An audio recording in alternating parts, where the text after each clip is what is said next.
If you're not seeing weight loss that lasts, then you're likely falling for this weight loss myth that is stealing your results.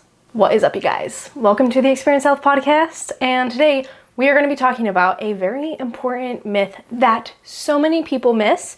When I first say this myth to you, you're probably going to be like, psh, that's not something that I listen to.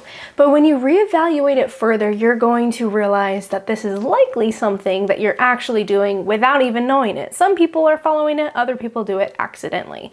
So, what is the myth? Let's dive in. The myth is that you must eat 6 small meals every single day to boost your metabolism.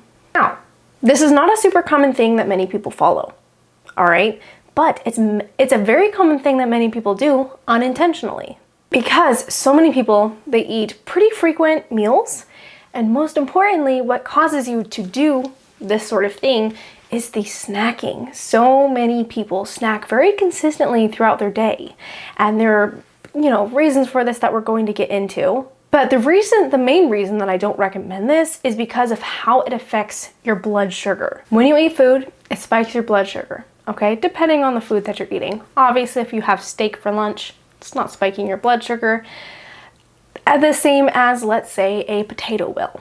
But most of the time, people are not just eating steak for lunch. And when you're spiking your blood sugar so frequently, it can make you depend on those meals every single day. Or else your energy will crash. You'll notice that you're anxious and jittery or like shaky. You'll struggle to focus and you'll get what we call hangry. We'll get what we call hangry. Okay, so if you know of people who are just like hangry people, when they're hungry, they get kind of angry. This is because of blood sugar. And what this pretty much means is that you have caused metabolic inflexibility, where your body is not able to shift from burning carbs to burning fat very easily. And so your body, when you're low on carbohydrates or your blood sugar drops, you'll get these symptoms of low blood sugar because your body isn't able to switch to burning fat. Another reason why I do not recommend eating a lot of meals very frequently is because it can lead to insulin sensitivity. Again, because your blood sugar is spiking, dropping so much, it can lead your it can lead your body to become resistant to insulin, and insulin resistance is one of the main causes of weight loss resistance. That's why Ozempic isn't something that I recommend, but it's why it can work, because it affects the GLP-1 receptor, which it pretty much increases insulin sensitivity, which supports in weight loss. So if you want to improve insulin sensitivity, decrease inflammation, improve metabolic flexibility, then this is what I recommend that you do. First things first, I recommend eating about 3 main meals a day. If you have to have snacks, I highly recommend keeping it to at most 2, maybe, at least 1. I don't recommend having more than 2 snacks a day. Some people, depending on their job, they may need to have more time in between their meals. So having a higher protein, higher fat, maybe some carbohydrate snack in between that just to keep them going. Again, maybe if they're a nurse or something like that, then you can do that. Again, everyone's schedule is different and you really need to adjust recommendations to what works best for you, because not everyone can do everything optimally, right? And so you kind of need to figure out what works best for you. But I highly recommend trying to stick to about 3, maybe 4 meals per day, depending on your schedule. I personally eat about 3 to 4 meals a day, depending on how my schedule pans out, but I have at least 3 to 4 to 5 hours between each meal. Now, the second thing that I recommend doing is time restricted eating. Now, this is definitely if you notice the symptoms of low blood sugar, like anxiety, maybe feeling shaky in between meals, lack of focus when you don't have enough carbohydrates in your body, low energy, inconsistent energy, feeling like you're relying on carbohydrates every single day, maybe getting hangry when you're hungry, because when you're hungry, you shouldn't always be hangry. That is a sign of low blood sugar. If you're hungry and you're still feeling pretty good, like you still have energy, that likely means that your body is able to transition from using carbs as fuel to fats as fuel. If you feel hungry, but you're still able to do stuff, if you don't feel like angry or anxious or, lack concentration, stuff like that, that means you have good metabolic flexibility, which is really important when it comes to overcoming weight loss resistance, because it's going to be a constant fight against your body if you have metabolic inflexibility.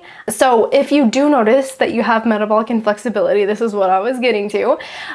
What I recommend doing is time restricted eating. So time restricted eating, I'm not talking about like what people know as intermittent fasting, even though it's technically intermittent fasting. I'm not talking about skipping breakfast. Breakfast is a really important meal of the day, okay? The reason is because it will help energize your body for the day. It will help regulate your circadian rhythm. It helps signal to your body, okay, it's daytime. Making sure that you're having a high protein, fat rich meal in the morning is really important. And what it also does is it helps regulate your cortisol or your stress hormone as well for an optimal cortisol pattern. But if you don't eat breakfast during the day, this can actually kind of put your body in a fight or flight state, depending on the individual, but most of the time, for most individuals, it will put your body in a fight or flight state. So if you're skipping breakfast every single day, you're going to be living in a more stressed state, higher cortisol state on a daily basis. Or if you are someone who is in the adrenal fatigue or burnout, low energy phase, if those words resonate with you, trying to figure out what words resonate with people most there, but most of the time people will describe this as burnout when they experience super low levels of motivation and low levels of energy, I guess. But if you are noticing that you're in a place like that, skipping breakfast just is going to not help you at all. So those are just a few surface level reasons why I recommend making sure that you're getting breakfast in. But for time restricted eating, the optimal times for women is 8 hours, and for men, it's 6 hours. And what I recommend, if that does not work for your schedule, is to try to not go more than 12 hours of eating per day. A lot of people tend to end up in like the 16-hour range of eating. If you can, maybe do like 10. Again, you want it to be as low as possible. For women, no less than 8. For men, no less than 6 is what's optimal from the research that I have done. And so how I recommend that you implement this is, if you need to have breakfast a little bit later in the day, that's perfectly fine. Just make sure that you have breakfast before doing like before starting work is what I would honestly recommend. And then maybe bringing your dinner up a little bit earlier. And what this does a lot of things. I'm not going to go into everything, but the biggest thing that this will do is it will, number one, make you not so reliant on constant carbohydrates all the time. So in other words, it will pretty much teach your body to use carbohydrates and fat as fuel, improving your metabolic flexibility. It will also help reduce it will help regulate your blood sugar as well, which will of course help improve insulin sensitivity, which is extremely important in overcoming weight loss resistance. And the third thing that's kind of like a bonus that's also a really big thing is it will give your body time in a fasted state. And in a fasted state, you will activate autophagy, especially when you're sleeping. It's very, very active when you're sleeping. And autophagy, to put it in super simple terms, pretty much clears out the garbage in your body, okay? So damaged cells, damaged DNA, inflammation, it helps reduce inflammation, and pretty much just anything harmful in your body, it will help clear it out. And so those are a few reasons why I recommend implementing time restricted eating. With whatever works for your schedule, do it as, within that range. Try to do it as few hours as possible. Again, 8 for women and 6 for men, but if you do need to make adjustments, absolutely no more than 12 is what's recommended when it comes to time restricted eating. And 12 is like, okay, that should definitely be doable for literally anyone. But if you're able to get to the 8 or the 6 range, that's optimal. So now that you know why this myth is BS and what to do instead, I want you to evaluate for yourself, all right? Like, how often are you actually eating? actually maybe like tomorrow, maybe see when you're eating breakfast, maybe when you have lunches. Just be mindful of when you're eating and how often you eat. And then also, how do you feel in between meals? Like, what is usually the sign that you get to eat another meal? Is it like just normal hunger? Okay, I need to eat. Maybe you don't even get hunger, it's just time to eat.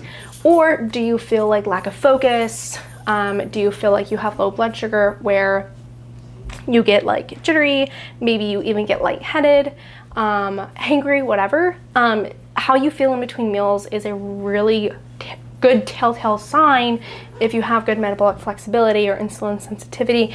And then the last thing is determine if these recommendations is something that you need. If you do notice that you have signs of low blood sugar in between meals, if you don't have good metabolic flexibility, then implementing these habits will be really important and a really important step in overcoming, let's say if you have weight loss resistance, even if you have high inflammation and autoimmune disorder, whatever you have going on in your body, gut dysfunction, implementing these habits can be a really beneficial thing for you. So hope this was helpful for you. If you have any questions, you can shoot me a DM on my Instagram at healthbyrachel, spelled with 2 A's, RACHAEL.